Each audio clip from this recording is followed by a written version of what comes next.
एक छोटे से गांव में रामू नाम का एक गरीब किसान अपनी पत्नी और 2 बच्चों के साथ रहता था। उसके पास थोड़ी सी जमीन थी जिस पर वह मेहनत करके गुजारा करता था।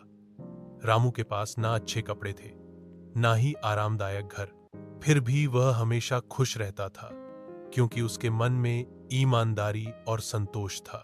एक दिन रामू खेत में काम कर रहा था, तभी उसे जमीन में कुछ चमकता हुआ दिखाई दिया। उसने खुदाई की तो देखा कि एक लोहे की पुरानी सी संदूक मिली है। जब उसने संदूक खोली तो उसके अंदर सोने के सिक्के भरे थे। रामू कुछ देर सोच में पड़ गया।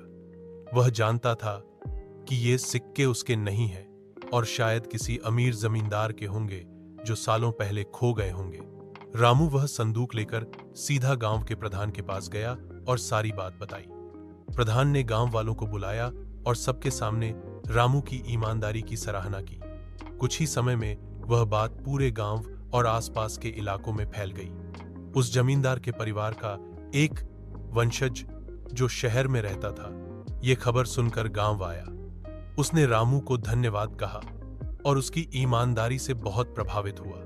इनाम स्वरूप उस आदमी ने रामू को कुछ जमीन और खेती के औजार दिए। साथ ही उसके बच्चों की पढ़ाई का खर्च भी उठाने का वादा किया। रामू अब भी उसी सादगी से रहता था, लेकिन अब उसका परिवार जरूरतों से जूझता नहीं था। नैतिक शिक्षा, ईमानदारी चाहे कितनी भी कठिन परिस्थिति में क्यों न हो, उसका फल अवश्य मिलता है। लालच से दूर रहकर सच्चाई और मेहनत की राह पर चलना ही जीवन का सच्चा मार्ग है।